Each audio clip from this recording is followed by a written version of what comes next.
Abu Dhabi night রাইডার্সের বিপক্ষে সাকিব আল হাসান দারুণ ইনিংস খেলে এমআই আমিরাটসকে পৌঁছে দিয়েছেন আইএল টি-20 2025-26 এই সিজনের ফাইনালে। বিশ্বসেরা অলরাউন্ডার খ্যাত সাকিব আল হাসান নিজের অলরাউন্ডার পারফরমেন্স দিয়ে আজকে জয় করে নিয়েছে পুরো শারজাহ অর্থাৎ আবু ধাবি। পুরো দুবাই স্টেডিয়াম জুড়ে সাকিব সাকিব জয়ধ্বনি। সেটা কেবল সাকিবের পক্ষেই সম্ভব, কেননা আজকে তিনি যে খেলা দেখিয়েছেন সেটা ছিল একেবারেই বাঙালি ক্রিকেট প্রেমীদের স্বপ্নের মতো। বল হাতে নির্ধারিত 4 ওভার বোলিং করে খরচ করেছেন মাত্র 20 রান। কোনো উইকেট না পেলেও যেভাবে চাপে ফেলেছিল আবুধাবি নাইট রাইডার্সকে, সেখান থেকেই তারা বেশি রান করতে পারেনি। 120 রানের মধ্যেই থেমে যেতে হয়েছে।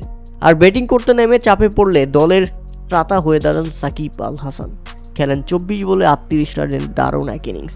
তাই তো দারুণ অলরাউন্ডার পারফরমেন্স করে ম্যান অব দ্য ম্যাচও হয়েছেন তিনি। ম্যাচ শেষে সাকিব আল হাসানের প্রশংসা করেছেন এমআই আমিরাটসের অধিনায়ক কায়রন পলার্ড। বাংলাদেশি এই অলরাউন্ডার সত্যি সেরা, আজ অকপটে স্বীকার করে নিয়েছেন তিনি। সেই সাথে ম্যান অব দ্য ম্যাচও হয়েছেন সাকিব আল হাসান। জমজম ইলেকট্রনিক্সের 2 ভাই, এই 2 যমজ ভাইয়ের কাছ থেকে আজকে পুরস্কার হাতে নিয়েছেন সাকিব আল হাসান। ম্যাচ শেষে নিজের পারফরমেন্স নিয়ে দারুণ খুশি ছিলেন সাকিব আল হাসান। সেই সাথে দলকে ফাইনালে পৌঁছে দিতে পেরে তিনি নিজেকে গর্ববোধ মনে করছেন।